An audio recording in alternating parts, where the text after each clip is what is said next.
Don't worry, guys. Rams are taking down the Cardinals. This is RamView.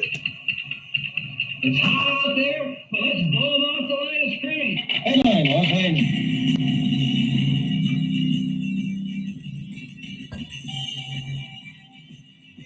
Live from the Ram Cave, I'm Joe Trosian, and this is RamView, the September 13th, 2024 edition, brought to you by Kistler Law Firm. Injured in an auto accident, need help, got questions, call Kistler Law at 661-206-6990. That's Kistler Law at 661-206-6990.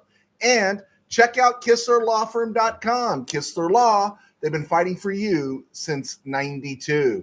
And by Temple City Auto Repair, having some auto issues, get yourself some John and Henry at TempleCityAutoRepair.com. Hey, ever been burned by your fantasy team forgetting to update it? Well, it won't happen if you download Bench the app. Bench the app will make sure that there are no zeros in your lineup when your fantasy team plays. All right. Before we talk about Rams, Cardinals, and everything else, I know we all saw the news there, and everyone's got an opinion, and I guess basically that's what we're going to give you here is just the opinion. We saw what happened with Tua last night. And I think the troubling part for me was it wasn't a nasty hit. It was just a hit. And because it wasn't a nasty hit, it wasn't like he was ragdolled. It wasn't like, he got malachied, sandwiched on both sides. He just got blasted. And so the part that really felt bad for me was he didn't get blasted. And that's the part that was bothersome. It was pretty innocuous. All right. It wasn't a big hush, like, oh no, type of hit. But that's the kind of hit that tells you this dude needs to walk away while he can, right? And everyone's got an opinion, and people are saying, oh, no one has the right to tell him that unless you played the game and everything. But my issue with this is people who are already playing it's his choice, and that me have no room to say something. Well, I'm not an alcoholic, but when I see someone dying of alcoholism, I have the right to say something. Common sense is due, and it is saying that he needs to retire. Again, that was not a cringeworthy hit he took, ironically, from Damar Hamlin. And the other thing to think about in the Tua case is the next time everyone is on your club's back about giving the big contract to a player with a suspect history regarding injuries, remember Tua. Now, I know Tua had an injury-free season last year, but we remember that 2022 season and literally the ragdoll instances and everything. And I remember everyone in the media, oh, you got to pay him, you got to pay him, you got to pay him. And it's like, really? You got to pay him? Well, Miami paid him 4 years, 212 rocks, 167 rocks guaranteed. And this year, because it's still on his original contract, I think he's only making a 9 rock hit to the salary cap. But the salary cap next year, it escalates to 39 rocks, 56, 53, and then finally 65. And how are they going to work that out, right? Because the Dolphins are built to win now. Tyreek Hill is 30, right? They just extended Jalen Ramsey. Jalen Ramsey's 29. They just extended him.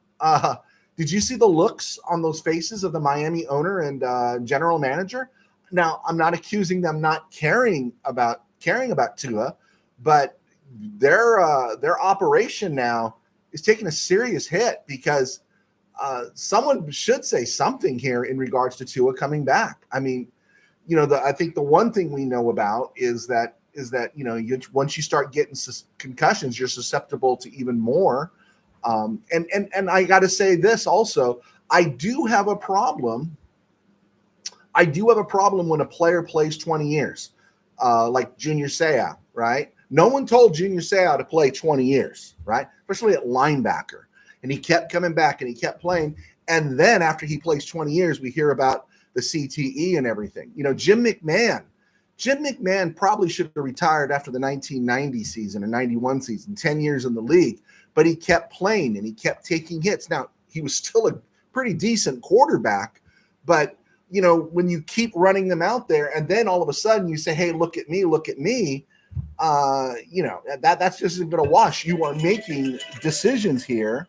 That's Stan Kroenke calling me. and you're making decisions here that are going to affect you for the rest of your life. And you're looking at Tua. Yeah, he shouldn't play. In fact, it's not going to be on the Dolphins if they don't do this.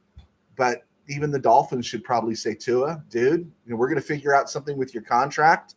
They're going to have to with the guaranteed money. But you shouldn't come back. You really, if Mike McDaniel was very clear, they're worried about the person. He probably shouldn't come back. But that really reboots and resets what the Dolphins are trying to do. They just paid Jalen Waddle. They just pay. You got Tyreek Hill. He's 30 years old. He's making 30 rocks. Jalen Ramsey just got a huge extension.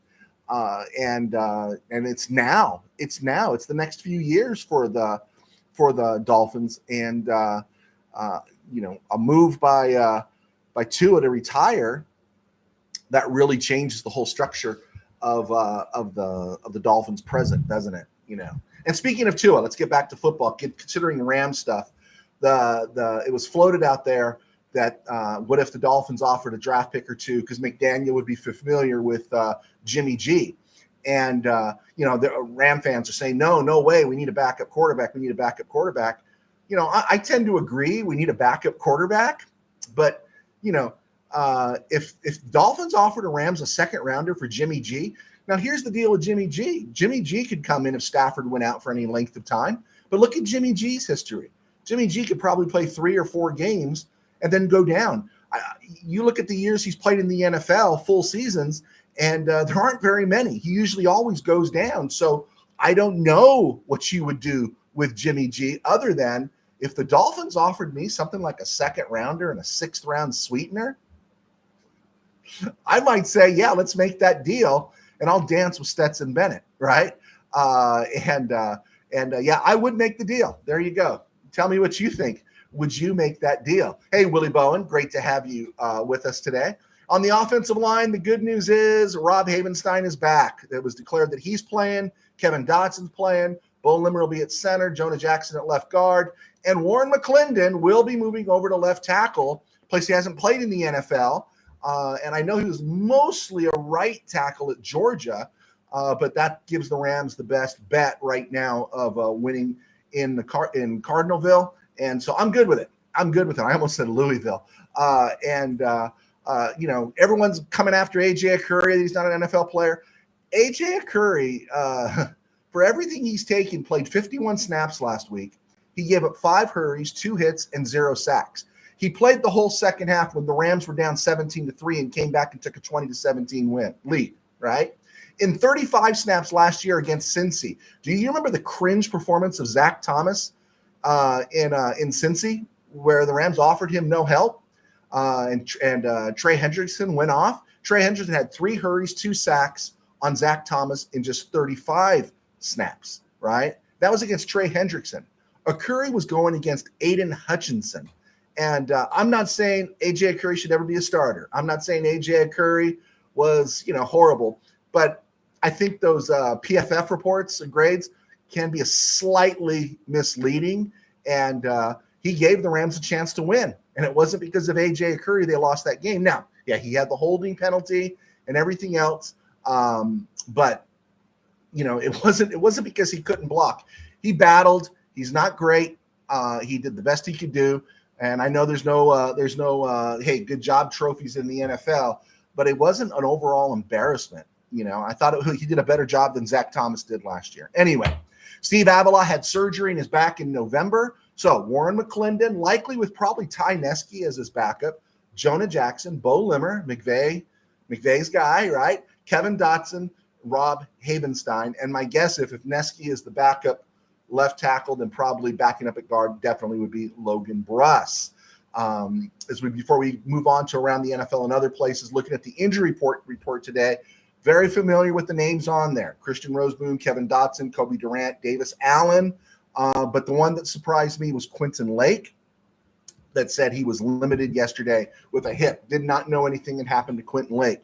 That's a biggie. That's something that is something to keep an eye on going forward, and we'll talk about that as we get to the back. Wildman Samurai, thank you for joining us. Tim Burns, thank you for also being here as well. I promise, guys, I will get to you. Hey, let me throw a question out to you. This came from Shelby. one of our listeners actually wrote me an email at jtbank1964 at yahoo.com. I'll let you guys maybe ponder it before we get to questions. Wrote me a question asking, why was Ethan Evans doing the kickoffs as opposed to Joshua Carty? And I was just curious some of your thoughts on that. My statement back was they probably just wanted Carty to focus on things going through the uprights. And, Ethan Evans is a little bit more thicker of an athlete than Josh Carty. And so that was my thought. Did you guys have any thoughts on that? Okay. Around the NFL and other places last night, I was rooting for the Bills. I foolishly took the Dolphins, and unfortunately, before Tua went down, the Bills had control of that game. And sad to say, Tua was not playing well, right? The pick six. He did have that one. Again, if the analytics were actually in NFL quarterbacking, he'd be charged for 2 interceptions, not the first one. The first one was a ricochet off the receiver. The receiver caused. I wouldn't give that one to Tua, but in the end, he's put in with three interceptions, and of course they had the turnovers on downs, and they just outplayed Miami. They just outplayed them, and Dolphins offensive line looked like it was in disarray. Welcome to the family for painful offensive line issues in Miami. And for those of you worked up about Stetson Bennett being the backup quarterback, did you see Tua's replacement, Skylar Thompson? This is on the heels of Jordan Love going out and being replaced by Malik Willis in Green Bay. And, you could say a little bit there is that the Steelers took Russell Wilson as the starter, but then he got hurt and had to go to Justin Fields. Justin Fields is better than both Malik Willis and Skylar Thompson, but that's 3 of the 32 projected starting quarterbacks this year that have already gone down, and teams just don't really have a big-time replacement ready. And so getting worked up about Stetson Bennett, I don't think you should. Now, if the Rams traded Jimmy G for that proverbial fantasy second-round pick, maybe a third-round pick with a sweetener, then they probably would pick up somebody off the street. And I don't know if they'd go so far as Ryan Tannehill. But the longer those guys stay in the street, the cheaper they are when they come back. Finally, wrapping up with the Dolphins Bills game. And the Bills, it wasn't just Josh Allen yesterday, which was really neat to see with the Bills. But wrapping it up there, I know people were probably tuning out because, the decision was done in that game. But did you notice Kirk Herbstreit casually calling out Tyreek Hill and Jalen Waddle? He was talking about being around the Bills and how the Bills were seriously engaged in this game. And this was supposed to be the game the Dolphins kind of broke that little Buffalo hex, right? And I was buying into it myself, and Buffalo came in there and did business. And Herbstreit talked about Buffalo being into this as a team. And then he kind of called out Tyreek Hill and Jalen Waddle for just kind of sitting on the bench being disengaged toward the end of Thursday night's game. I thought that was really interesting. And I thought it was really healthy to see that Herbstreit would do that. Somebody would do that because we know if there's a prima donna in the NFL, he's likely going to be a wide receiver. And I did think that was kind of interesting. Chiefs put Hollywood Brown, speaking of receivers, they put him on the IR, shoulder surgery. Casey's bye is on week 6, and so he should be back week 7 when all those Ram players come back. Steelers released Boston Scott, injury settlement. Texans released Cameron Irving. Do you remember the day Cameron Irving was drafted? I do, because I watched the draft. 2015, first round with the Browns. He's bounced around the league, and now the Texans have put him in the street. Coaches on the hot seat, I'm taking Sean McDermott off the hot seat. There we go. Sean McDermott is now off the hot seat. Keep an eye on Robert Saleh, Nick Sirianni, Dennis Allen, Matt Eberflus, Gerard Mayo, Mike McCarthy, and Mike Tomlin. I know all those guys won, but keep an eye on them. And then finally, Tim Burns asked me about Tyreek Hill the last show. I didn't want to get into it too much, but let's just wrap it up with this. Speaking of Tyreek Hill, the fastest player I've ever seen in a football uniform. Always. You always hear track guys. He's fast, but are you football fast? Absolutely the fastest football player I've ever seen, right? But I'll say this, he's a man-child whose talent has allowed him to avoid most of the consequences of his actions, right?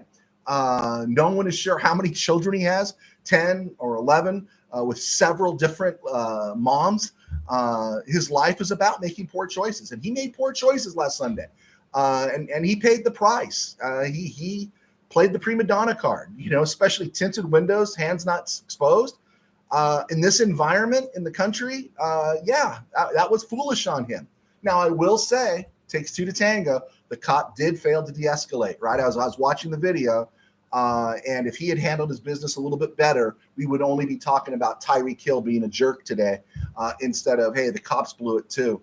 But again, this is a pattern for Tyreek Hill, and woe to the team that's paying him 30 rocks a season. Woe to the team that now, if they lose their quarterback, their franchise quarterback, they are now, how would you say, in a rebuild because they don't have a quarterback. Good luck trying to get rid of. Honestly, if the Rams had an opportunity to get Tyreek Hill, would you take him? I don't think I would. I don't think he would fit the Rams culture. Yeah, that's what I said. All right, I'm Joe Terrozian, a sports writer for 21 years, and now I do RamView thanks to our sponsors at Kistler Law and Bench the App. Tired of losing your fantasy games because you forgot to check your lineup? With Bench the App, that's a thing of the past. Benched is the only app that ensures you to never leave a non-starting player in your lineup. Don't miss out on crucial points. Don't be the one who forgot to bench a player on game day. And win your league, keep your pride, and let Benched handle the rest. Download Benched today and dominate your fantasy season. Benched is so good that I was reminded, hey, Devin Achen is questionable. I benched him. I benched David Achen last night, Devin Achen, and I lost 28 points on my fantasy team. I overthought it too much. Okay. I also write books. My books are on Amazon. My latest book, selling really well. Folks, thank you so much for your support. Continue to give us your thoughts on game day in the Ram Cave. 3 Ram fans get together to watch the game. They're trying to watch it without riffraff, without girlfriends, and those who are just there to watch the commercials. Ever been there? Been there, done that, bought that t-shirt. Check it out in game day in the Ram Cave, and be sure to leave a review. And you don't have to leave an A review all the time. My ego's okay there. Leave a C or a 3, hopefully not a 1. But thanks a lot for all your support in this. Okay, let's get to some questions here. Willie Bowen, Rob Havenstein is back. That is good news. And again, it leads to if depending on who we're playing the Cardinals. If Warren McClendon can hold down left tackle for another week, that means if all goes well, everyone stays healthy. Going against Frisco, we got Havenstein at right tackle. You got Alaric Jackson fresh at left tackle.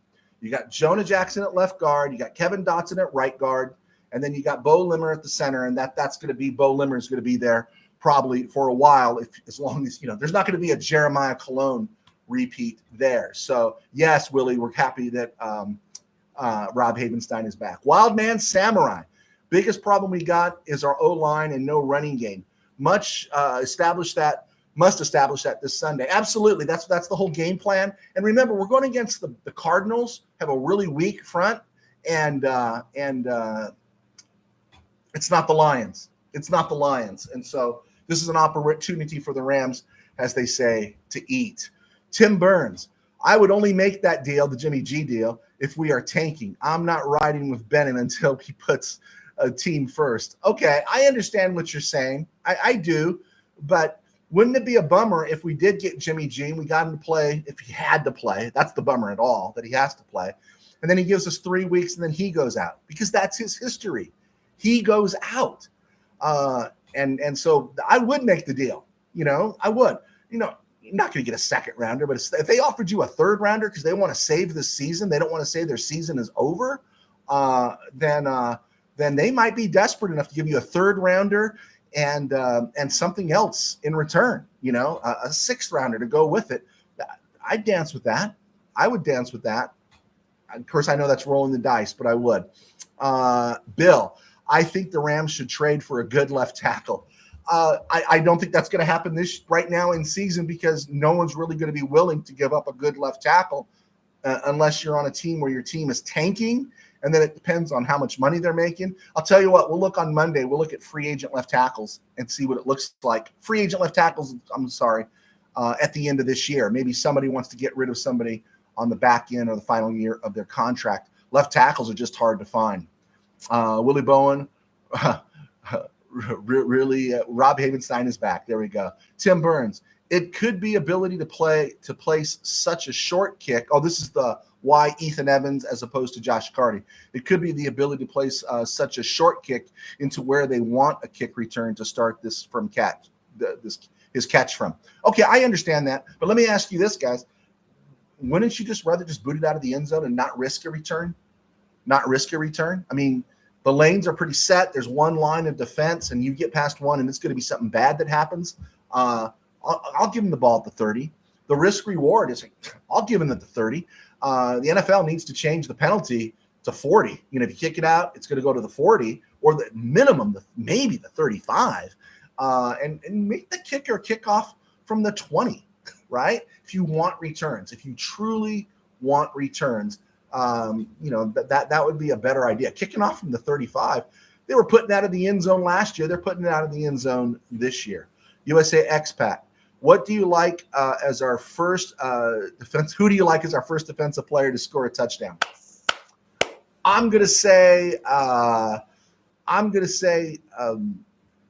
if he's healthy, Kobe Durant jumps a route.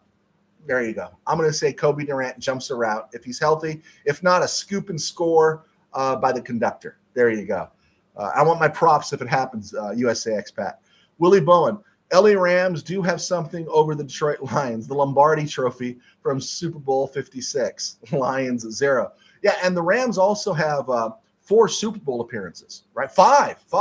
Super Bowl 14, Super Bowl 34, Super Bowl 36. Yeah, Super Bowl 53 and Super Bowl 56. Boom, right there. 2 or 3 in Super Bowls, right? It's like you're in the club. Hey, we go to the Super Bowl.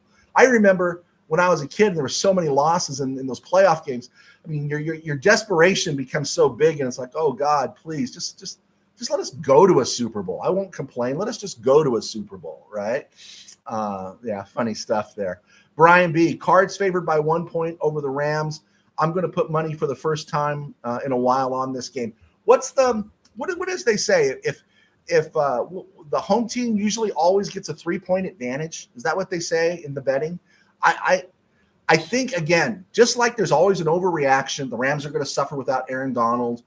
I think also the narrative is people were bailing on the Rams because I think they weren't looking at the injuries. A lot of these right now, are not season-ending injuries, at least yet, for the offensive line. That, again, by week 3, both our starting tackles will be back. And then there'll be that added depth of Warren McClendon having more game time experience. Then at some point, in 4 weeks, you'll have Noteboom back. And so you'll have 2 guys with experience, game experience, ready to play. Hopefully you get Avila back. And then when you get Avila back, they're saying November, then you've got more experience there. If they go back to the Avila, Jonah Jackson, center guard thing, then you've got Limmer now with tons of experience. And so, yeah, I think people are giving up on the Rams way too soon. I'm pretty positive about the Rams this weekend. Bill, how do you feel about Whittington being our number 3? I don't think it's going to happen right now. I think everyone's really happy with Tyler Johnson, DeMarcus, Cooper Kupp, but I do see him getting snaps. I really do see him getting snaps. And from what you've seen of Whittington, right, you love him, right? You really, really like him. Tim Burns, I want returns back the old ways. Safety be damned. Yeah, we say that and someone's going to get on our case. Oh, did you see Tua last night? The one thing I'll say about that, Mr. Burns, is that it just cracks me up is that I don't really think I think the NFL knows all this is window dressing. This is a dangerous game. And I think that you're selling short the players. The players know this is a dangerous game. It's inherently dangerous. You can't make it safe. In fact, when you try to be safe is usually when you do get hurt, right? When you try to go halfway, it's when you do get hurt. And I don't think – I think it's all window dressing. I just do. I think it's something the NFL can say, hey, we're fighting to limit concussions and this, and everything. And yeah, I think it's a bit CYA. I just really do. And again, the NFL could get away with it, though, because there's no competition. There's no competition, right? Again, my argument, there's got to be 10 billionaires in the world who don't care about money to some degree that can afford to lose, a couple $100 million a year and buy a franchise and start a new league and stuff to give the NFL some competition. Because I think the NFL can do all these things because there is no competition. Willie Bowen, win or lose, I'm a loyal fan of the LA Rams, horns up. There you go. Yeah, we're Ram fans, right? And we've endured a lot of pain. I talk about it in my book. Ram fans have scar tissue, right? We have a lot of scar tissue, and I am going to be a Ram fan forever. But the good news here is, and I think I've shared you my horns up analogy or thinking on that. Some people say horns up because they don't want, and then they get mad if you say, hey, they say, someone played bad or the defense is bad or fire Raheem or some of those things. And everyone just horns up, man, you're not a true Ram fan. Now, we're not fanboys, right? We're not fanboys. We're not the Walking Dead. We're not zombies. We can think for ourselves. And when we see things, we should call it out, and on the flip side, in the stage where the Rams are in right now, after so many years of bad management, bad ownership, so many things, we have entered this golden period where you got the quarterback, the GM, the head coach, and the ownership all aligned. It's not fanboy to compliment them, but the time's going to come where we are going to go after the Rams for a few things. I'm still mad in the Cincy game that they didn't put someone over on the left side to help Zach Thomas against Trey Hendrickson, right? I do get bitter, and so you're always a Ram fan, though. You wouldn't be mad if you weren't a Ram fan, but always good to say that, Willie. Tim Burns. It's showing insurance companies they are trying to fight CTE and lower rates. Yeah, that's basically what it is. That's what it is. But again, how do you make an inherently dangerous game safe? You can't. All right. College football, Arizona's Kansas State. I'm taping that right now. You got Alabama, Wisconsin, Boston College, Missouri. That one interests me. Oregon State interests me. And now Notre Dame, Purdue interests me. Indiana, UCLA a little bit. Georgia, Kentucky is going to be a blowout. Number 1, USC. Number 2, Miami. Number 3, Texas. 4, LSU. 5, Penn State. 6, Boston College. 7, Oregon. 8, Cal. They went to Auburn and won. 9, North Carolina. 10, Nebraska. Again, these are just the teams I've actually seen. I've watched their games. I recorded them. Most of those games are so easy to record and see. You don't have to buy any package. Okay, lots of buzz about a Robert Woods return. Have you heard about that? That was a lot of buzz on the internet. The suggestion was, hey, with the Rams injuries, they could bring back Robert Woods.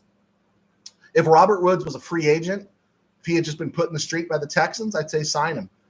If I don't even know. I mean, if Robert Woods cost a seventh rounder, okay, I'll give a 7th rounder for Robert Woods. But right now, Rams don't need Robert Woods. But anytime someone says Bobby Trees to me, I'm always going to say, yes, I love Robert Woods. One of my favorite Rams of all time, especially the modern era. But until Demarcus Robinson or Tyler Johnson prove they can't or they get hurt, you don't make a move to bring Woods back. You just don't. I know it's very, very I'd sooner trade Jimmy G for the draft pick than bring Woods back. I don't think there's any room for him. I think Tyler Johnson and Demarcus Robinson are younger, and they've got less wear on their tires, and they can give the Rams more. Let's look at the Cardinal game right now. And Cardinals are projected to be 6-5 this year. They went 4-13 last year. They were in Buffalo last week. They played well in Buffalo. I mean, they weren't going to beat them, but they played well. Buffalo had to scramble a little bit. And so the Rams shouldn't overlook them. This was the game that I was nervous about in terms of being a trap game at the beginning of the year. I didn't want the Rams to get over emotional about the Detroit game, and then I didn't want them focusing on the 49ers in week 3 and then overlook the Cardinals in week 2 in Arizona, and here we are. And honestly, I think, as I said on Wednesday, I think the injuries to all the Rams has caused this team to double down and focus. I think they want to get one in the bank before they play the 49ers. So I don't think there's going to be I don't think they're going to overlook the Cardinals. Cardinals are a dangerous team. They beat the Steelers last year. They beat the Cowboys last year. They play hard for Jonathan Gannon. They really do. They had a great draft. They're getting better, and I think in another year they could be a threat. They could sting somebody. I'm not sold on Kyler Murray right now, and I just never have been. But this is where they're at. Looking at the Rams going in there, matching up their defense against the Cardinals offense. You got Kyler Murray, his backup's Clayton Tune, then Desmond Ridder. You got Paris Johnson at left tackle, who had a really good game last week. Evan Brown, the former Lion and Seahawk, who has only been kind of average, had a really good week last week at Buffalo.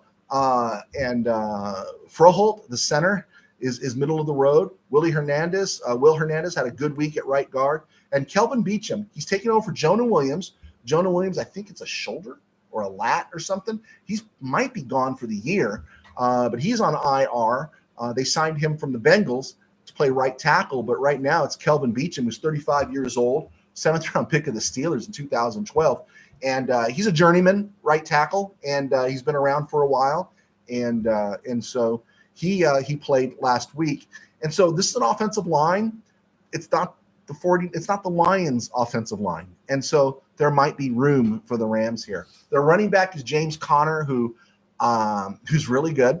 And then you got Marvin Harrison, Michael Wilson, and Craig Dortch. Marvin Harrison only caught one pass, Trey McBride. Defense, you've got the edge, Zaven Collins, who's a talented player, Dennis Gardeck on the edge. And then they're really vulnerable with Roy Lopez, Justin Jones, Belial Nichols in the down front. They are really vulnerable there. Kaiser White, Mac Wilson, I don't think that's a much better duo than Roseboom and Troy Reeder. Troy Reeder turned 30 today, by the way, folks. And then in the secondary, Max Melton, one of their draft picks, is hurt, has concussion. And then you got Starling Thomas at one corner, Sean Murphy Bunting. Then Garrett Williams, the guy that was at Syracuse that Ram fans were interested in the draft a couple of years ago. Budda Baker's been a good safety, not a great one over the years, and Jalen Thompson has been a solid one too. I will say this, the Quentin Lake injury did surprise me, but the Rams do have depth at safety with John Johnson, Russ Yeast, and Cam Kitchens. Right now, Trey White, and Kobe Durant are playing. Right now, Kobe Durant is expected to play. We're going to find out if he isn't or not. But the signing of Ahkello Witherspoon is perfect insurance. Roseboom and Reeder, we talked about them. It does get interesting, though, when you look at the Cards O-line. Last week they played well, but the Rams last week played well against the best offensive line in football. And they were able to get to Goff and force the issue several times. The Cards O-line might have played well last week, but they're not great. So there's an opportunity here to see more of Jared Verse and Byron Young do their thing. There's also an opportunity, because this guy's key this year, there's also an opportunity for Bobby Brown to step up. He wasn't great against the Lions. And that's okay to not be great against the Lions because the Lions have a great offensive line. But he needs to step up. He's in a contract year, and he has this opportunity now against Arizona. If he doesn't get it done, his NFL career is going to be winding down, especially his time in Los Angeles. The Cardinal that does scare me a little bit is James Conner. He's a beast when he's healthy. I've written him off for the last 3 years, thinking he had a lot of tread on his tires. But he's a good running back, and he's punishing running back. And then you get to Kyler Murray. People are always worried about Kyler Murray, right? And I know we pay the lip service, oh, he's a dangerous guy. Yeah, Kyler Murray is a splash player. But if you can contain him, and he has to be consistent, he's never consistent. But he will burn you with a big play. And I say it again, Chris Shula is the DC. Chris Shula's been around since 2017. Chris Shula was there in 2019 when Murray came into the league. And so he's seen this guy. And he has pieces, It's not just that Aaron Donald's gone. That one's a tough one. But the Rams have added more pieces. Maybe a little bit lesser than Aaron Donald, but there's more pieces along that front seven. Guys like Young and Jared Verse that have kind of the speed to come in and chase down a Murray a little bit. And then you got Braden Fisk and Kobe Turner. So this should cause fits for Kyler Murray. And again, Sean McVay has never lost in Arizona. Never. He's only lost to the Cardinals twice, lost to them in 2021 and 2022. Offensively, the only thing slowing the Rams down will be how the offensive line performs, right? Right now, Kevin Dotson, Jonah Jackson, Bo Limmer make up the interior line. So the Rams should and will have the opportunity to pound the ball. Just pound it, and then burn them through the air when the opportunity comes. And I could see this happening. This game does not worry me. And I think because of the gravity of the injuries and the idea of going 0-2 while heading back home, I think the Rams are taking this game seriously. They are not going to overlook the Cardinals, and I could see them beating the Cardinals. I got the Rams beating the Cardinals 27-14. That's where I see it right now. Let's see if you guys got some thoughts on that. I'll look at your questions. Had a couple come in. All right. USA Expat. The Rams are too young, developing team to look past any opponent. Yeah. I don't think McVay will let them. But this was the game that had me worried early on. Detroit and then Frisco with the Cardinals in between. But I think last week, after last week, I think the Rams' eyes are going to be open and they're going to bear down. USA Expat. Simple. Run up the score in Arizona. We can all see who this year's stars are. There you go. Hey, if I've given you my opinion on running up the score, I'm very big on running up the score. And I say this as someone who coached basketball teams that used to get killed. And if I felt my team needed to learn a lesson, if I felt my team wasn't playing hard, if I felt my team didn't have focus, I encouraged the other team to run up the score. I was a basketball coach, and I would tell the coach, I said, don't call off the dogs. And in fact, there were times I would make sure I burned through all my timeouts just so the game wouldn't end, so I could bring my guys to the bench and say, see what happens when you're not focused? And they'd be mad. He called timeout. You know, they're running up the score on us. I said, if they're running up the score on you, if you don't like it, do something about it. So I'm all for running up the score. Even at lower levels to an extent, I'm not for the taunting, but it teaches, if a coach is really on his game, he's going to stop worrying about what the other team is doing, and he's going to start talking to his team, because not everyone's going to play pro ball, and we learn great life lessons through sports. So count me as somebody who loves to run up the score. I think I'm going to get a shirt that says, I love to run up the score. So if the Cardinals don't like it, may it be 56-14, USA Expat, right? 56-14. I'm all down with that. And that's the best kind of Rams game. Best kind of Rams game is 56-14 or 56-0, right? But I don't want to be greedy. Okay, let's look at week 2. Last week I went 6-10. It was a bad week for me. Bad start to this week. I took the Dolphins. Bills went in there and did a great job. I was happy for the Bills. Sunday, the Raiders are at the Ravens. Do you think the Raiders have a chance in Baltimore? I do not think they have a chance in Baltimore. Chargers at the Panthers. I think it would be a serious setback if the Chargers lose in Carolina. Saints at Cowboys. I hate the Cowboys. But I think the Saints got fat off the Panthers. And then Cowboys are going to win. They're going to win by a couple of scores. And everyone's going, oh, Cowboys, man. There might be a dark horse Super Bowl contender. Keep an eye on the Cowboys. And then December's going to come. Buccaneers at the Lions. I think this could be a really good game. And the Lions, could they suffer a letdown? It's possible. Baker Mayfield's playing some of the best ball of his career. And he's got receivers. It'll be interesting to see, but I think the Lions win this one at Ford Field. Colts, Packers. I would have the Packers in a minute if Jordan Love was starting. But I'm going with the Colts. And Jonathan Taylor, Anthony Richardson. I'm going with the Colts in this one in Lambeau. Browns, Jaguars. Browns are terrible, and they got Deshaun Watson at quarterback. Jaguars, everyone's waiting for the Jaguars, right? Everyone's waiting, and nothing seems to have really done anything to kind of move the needle for them since they blew that. They came back from that playoff game against the Chargers. Then they went and played a pretty good game in KC, but that seemed like the high watermark of everything going on with Jacksonville and Doug Peterson and Trevor Lawrence. And I think they need to win this game against the Browns, right? And they had a shot to put Miami away last week, and they didn't. 49ers at Vikings. As much as I'd like the Vikings to do the Rams a solid, the Vikings beat the 49ers in Skull Country last year. I think the 49ers are going to win this game. I see the 49ers win this game, and I'm not even sure if Christian McCaffrey is going to play. Seahawks at Patriots. I'd love for the Patriots to do the Rams a favor, but I talked so much trash about the Patriots before the start of the season, and they beat Cincy. I don't think they're going to do us any favors or do me any favors. And I think the Seahawks are going to beat the Patriots. Jets, Titans. Jets have to win this game. They have to. They just have to win this game. If they lose this game, honestly, they should fire Robert Saleh. They really should. You're going to fire him at the end of the year anyway. Move him out. And if you lose this game, I don't think you have to be beholden to what Aaron wants anymore. Aaron, you don't like it? Get out of here, right? The team looked poor against Frisco, and then you're going to lose to the Titans? Sorry. Something extraordinary is going to have to happen for them to lose to the Titans and for someone to stay employed with the Jets. Giants, Taxskins. People are picking the Giants. I'm going Taxskins on this one. I don't believe in the Giants right now. I think the Taxskins at home win this one. And I'm not going to say it's going to be easy, but they win an ugly one. Rams, Cardinals. It took Rams 27-14. Steelers, Broncos.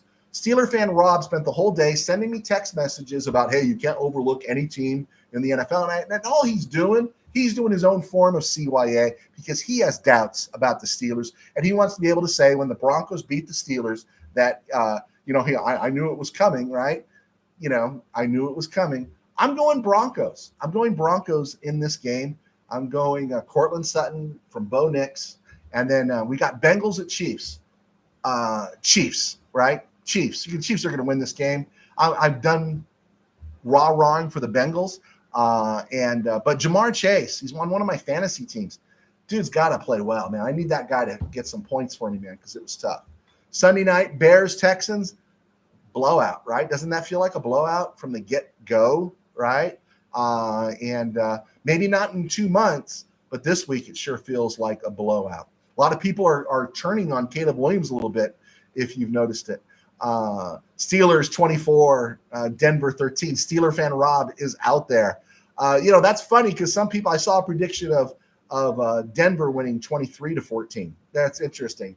Go Steelers. I'll be happy for you if you win, Rob. I don't love Denver, but it is fun to stick a needle in you. Let's see. Monday night, Falcons Eagles. It already feels like a dud, doesn't it? It just feels like a dud. It just does. We'll see. Maybe it's going to be a good game or not. Of course, we're going to watch it. I like the Eagles in that one. USA expat. If any coaches get fired, the Rams are the first team they come to poach. Sorry, no shopping here. That's funny. They do come. But I also think some of these guys that coach with the Rams, I think they have an opportunity to choose their spots, right? I think they have an opportunity to say, you know what? I don't know if I want to go there, right? I think it was a little harder for Raheem. He had a history there in Atlanta.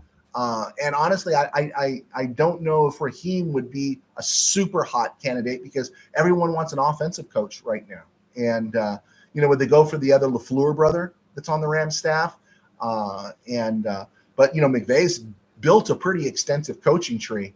The Jets are kind of one of those organizations. It's like, I don't know if I want to go there, right? I don't know if I want to go there. And I'm probably using some hyperbole about Saleh being fired if they lose to the Titans, but it can't be far behind. At some point, it's like, what are we doing here? What are we doing?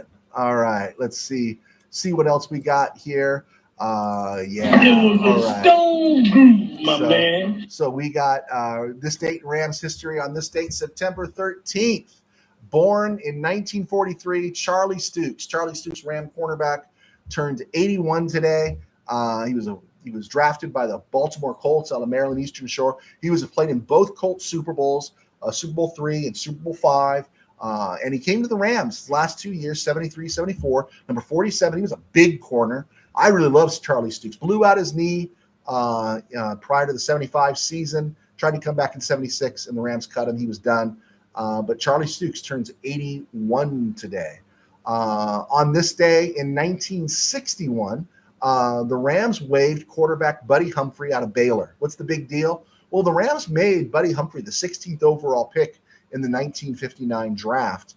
Of course, that was the second round in 1959. But I just throw it out there because the Rams, after they moved off of Norm Van Brocklin, the last vestiges back to the championship days. They drafted Frank Ryan. They drafted Bill Waddy, right? They drafted Buddy Humphrey second round. They made all sorts of moves to find another quarterback. And Buddy Humphrey was the one guy they couldn't trade. They waived him. He became a backup quarterback in the NFL through most of the 60s. But he was a second round pick, 16 overall. I think the Rams had some high hopes for him, but they got rid of him real fast. As we said, Troy Reeder turned 30 today. On this date, in 2012, the Rams signed Kellen Clemens, backup quarterback. Yeah, it wasn't a high day in Ram history. On September 14th, Saturday, which is tomorrow, September 14th, 1977, the Rams signed Jackie Wallace, free agent defensive back, who had been with the Vikings in Baltimore. And Rams also signed kicker Raphael Septien. Septien had been a 10th round pick by the Saints, who was cut and then signed by the Rams, who cut Tom Dempsey 3 days before. Think how soon the season was about to start, and the Rams said, we just can't go into this season with Tom Dempsey, and they signed Septien. And Septien was the Rams kicker, made 32 out of 35 extra points, but his longest as a field goal kicker was 45. They cut him the following August in favor of Frank Corral. 4 days later, the Cowboys signed him, and he kicked in Dallas for about 9 years. 9 years he kicked in Dallas. And then on tomorrow, September 14th, the Rams signed in 2011 center Tim Barnes. I know this isn't a monumental moment in Ram history, but Barnes was an undrafted free agent out of Missouri. He originally signed by the Ravens, and he was picked up by the Rams. He spent 6 seasons on and off the Rams roster, appeared in 77 games for the Rams, starting 36. He was the full-time starter in 2015 and 2016, and then he was released in the spring of 2017. He played 1 game at Frisco in 2017, and that was the end of his career. But 6 seasons, he got his NFL pension as an undrafted free agent. And I did like Tim Burns, just because I love the story of those guys that make it as undrafted free agents. But not all of them should be on the field. Just like September 14th, 2022, the Rams signed Jeremiah Colon to a team contract. Remember those 3 weeks that Jeremiah Colon played center for the Rams? And they also on the same day signed Ode Abuche, who ended up playing, was it right guard for most of the – he played right guard. Matt Skura played left guard most of 2022. So, and then this Sunday is September 15th. And on that day in Ram history, Joe Stidehar, who won the championship in 51, he resigned a couple games into the 52 season, and Hamp Poole replaced him. On this day in 1975, Rams traded Tony Baker to the Chargers for a 5th-round pick. And the speculation, I think what they're saying is that 5th-round pick was used to draft Carl Eckern. Sunday will be Merlin Olsen, the late Merlin Olsen's 84th birthday. Rest in peace. Leroy Irvin will turn 67 this Sunday. And passing away on the same day in 2001, on Sunday, this Sunday, September 15th, we are remembering Tank Younger and Dwayne Osteen. Dwayne Osteen picked off 4 passes for the Rams in 1979. There we go. I think we got it in there. I think we got most of our stuff in. All right. If anyone has anything they want to share, or anyone, I'm happy to stick around for a minute, and hope everything is well. But I am optimistic about the Rams this week. If they can just get healthy, and I'm optimistic about Frisco. I think what happened is that people saw Frisco against 49ers, and they just raised Frisco to another level. And I'm like, what are you raising Frisco to another level for? The Jets just played horribly, and so the Rams really, I think they know they know Frisco, they know the 49ers. I think that's going to be a tough game. With a lesser team last year, they took Frisco into the 4th quarter. I definitely think they have a shot to win at home. If the Rams can find a way, think about this. If they win on Sunday, which I think they're going to do, if they can find a way to win on Sunday and then beat the 49ers and beat the Bears, that means they'll be 3-1 when the Packers come to town. Then they get a bye week, right?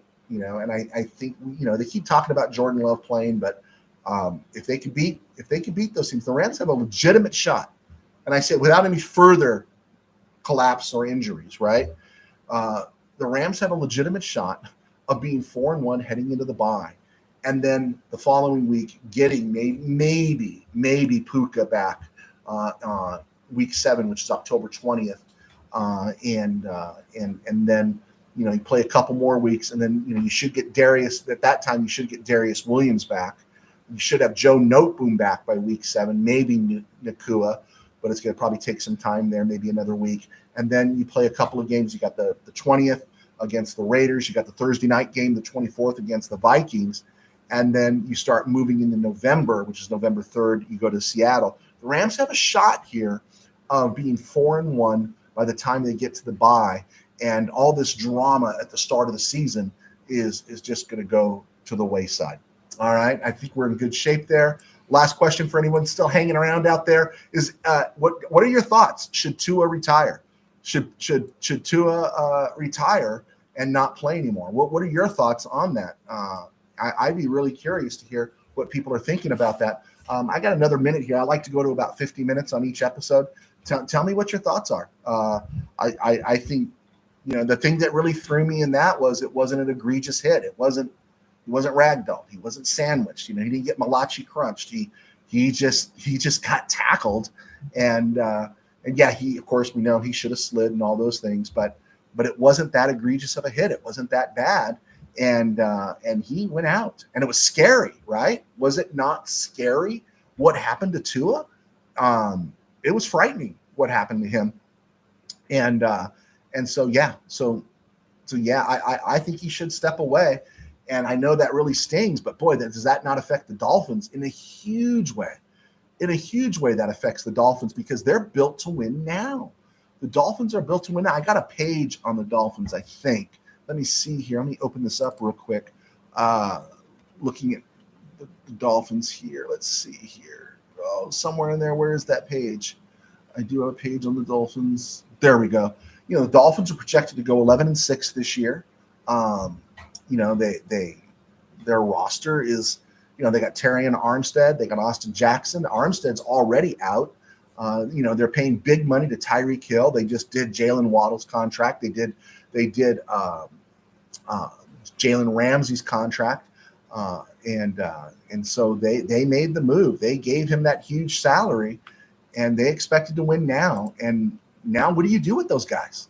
Because Waddle and Tyreek Hill are only as good as the quarterback throwing them the ball. Look at the Bears. Now, they're not healthy right now. Keenan McCardle and Rome Odunze are a little laid up. But you got DJ Moore. I'm dying here because I got DJ Moore on one of my fantasy teams.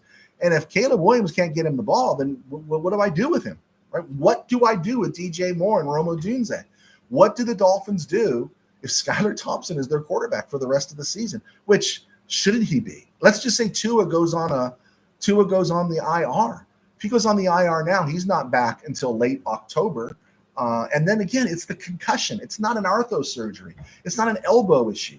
It's not a bruised rib or a high ankle sprain. I mean, this is his noggin, and so it's really desperate ground that he is in. And again, did you see the look on their GM and their owner's face when it happened? It's like, we shouldn't have done it. We shouldn't have done it. Shouldn't have given him that money. And that's the cruelty of the business. And so, yeah, I'd love to hear it. I don't see any questions coming in. That's cool. So we'll get ready to wrap this thing up unless anyone has any other questions you want to throw out there. I got the Rams beating the Cardinals 27-14. I don't think the Rams are going to overlook this game or anything. I think they're going to be very laser focused. I think they're going to pound the rock, pass when opportunity comes. The offensive line, it's going to be, right now it looks like it's going to be Rob Havenstein, he's back, Kevin Dotson, Bo Limmer to right side, and then Jonah Jackson and Warren McClendon on the left side. If they can stay healthy and they give enough help to Warren McClendon. But again, here's the good news with the Cardinals. The Cardinals, they don't have a killer pass rush. They don't have a killer defense, right? They just don't have those guys, and the Rams should be able to match up with them really well. Zaven Collins is their best pass rusher. He's good. He's not great. And so the Rams should be in really, really good shape against this team. And the only thing you got to watch out for is the big play. And I don't care if they give up one big play or two big plays. You get to three, it's a big deal. But I've never seen Kyler Murray really work any Rams defense and be proficient. He's a splash player, and the Rams should be able to handle that. Shula is familiar with him.